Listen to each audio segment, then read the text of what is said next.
asked to give a talk, and the subject would be discovering the gems within, the first thought that came to my head was, what in the world does that mean?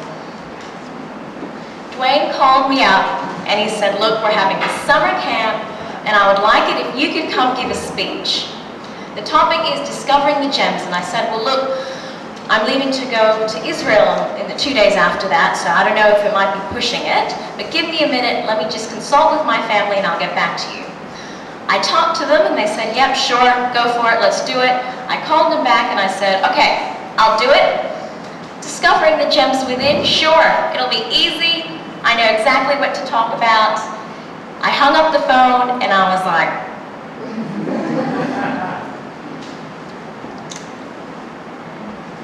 what can I talk about that will offer insight to the audience? What is it that I could possibly offer that people maybe several years older than me or even double my age would not know? Well, the answer came after slamming of doors and meditation and watching Oprah 5 hours straight, that the answer is nothing. There's not much that I know that everybody else doesn't know. And the more I learn, the more I realize I don't know much. But what I can do, like any teenager or youth, is make clearer what you already know as adults, and help you face the prominent reasons to why our society is decaying, and why me being a youth will help you understand that. For those of you that have finished being a youth, or those of you that haven't quite approached it, or those of you that are in the middle of it, let me remind you what being a youth is like. As a youth, life is much of how you react to it. Almost everything seems out of our reach. The world is almost always trying to get us. And even the dreams that we have, we as youth never ever know how to go about getting them. The constant frustrations are followed by complications in our social, family, and academic life, which the events of ultimately contribute to shaping our character. The way I handle my youth, and ultimately the person that I become, depends on those very gems that lie hidden in me, and the environment that has either helped to suppress those gems or nurtured to expose them. The person that a child becomes is a direct result of the support which is provided by their educators and the way in which they are taught to deal with various circumstances by using their capacities that they have innately built in them to either rise above an obstacle or crumble after failure to succeed.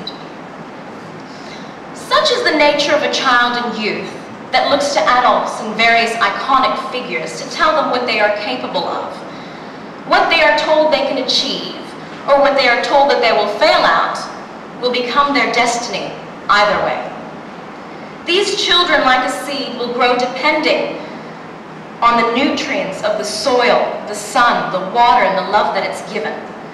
If we take a seed, throw it in the ground, and say that it will never amount to anything, it will do just that.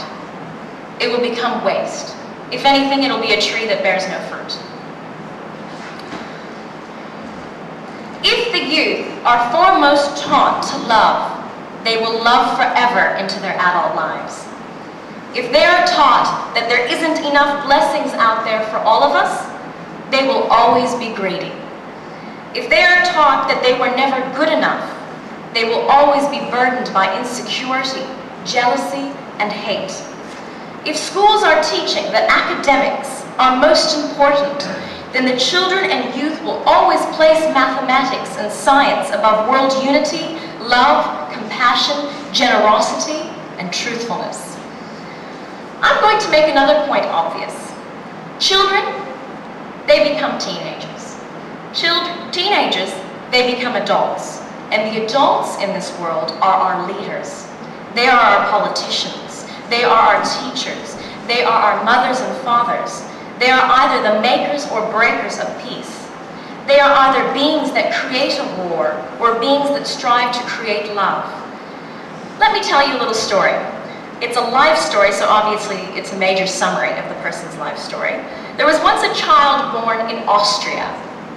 Apparently he was a very cute child. His family died tragically, all in different ways by the age of 19. He was homeless and was living in shelters and being fed at the charity food kitchens. Desperate for money to survive, he gave up his dreams of becoming an artist and joined the German army in World War I. The support and encouragement he lacked as a child was instead given to him later in life for the work that he had accomplished in the name of war and through military. He felt important there, powerful there, and soon became hired to carry out specific tasks. His leadership skills, his ability to speak in public and grab his listeners' attention and persuade his audience with his lack of moral guidance as a child ultimately bred the destruction that would later contribute to 6 million Jews to be brutally stripped from their families, something he could relate to.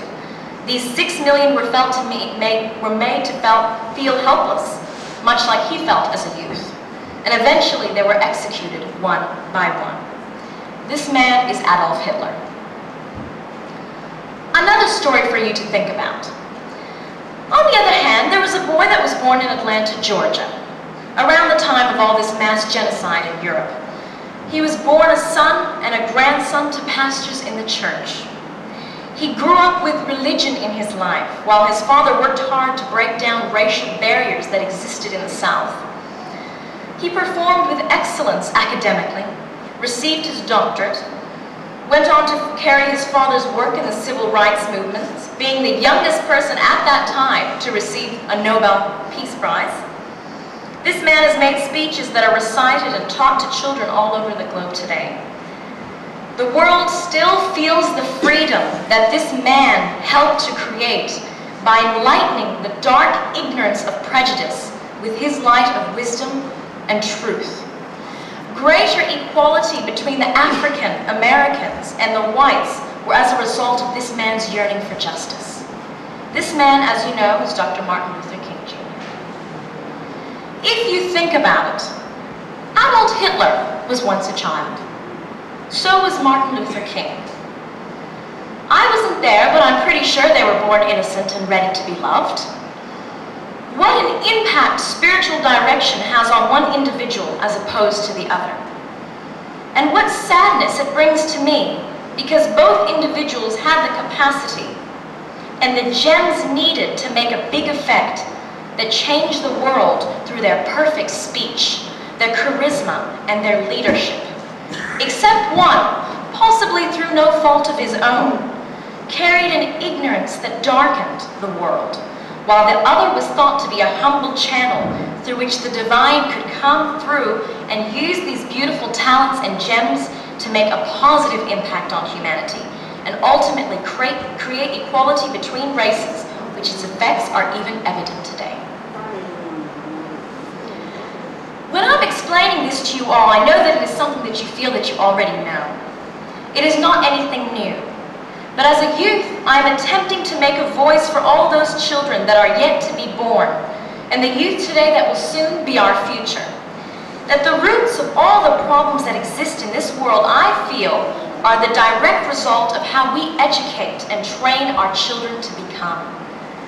Moral education taught to a child from a very young age is preparing that child to become a person that has sympathy on the poor, a person that wants to help other people, a person that forgoes all their insecurities for the betterment of their neighbor. Education of youth is starting at the root of problems of the world by depleting ignorance and breeding children that are more empathetic and globally aware of the issues that are occurring in today's society. To be people that can help rather than people that need to be helped.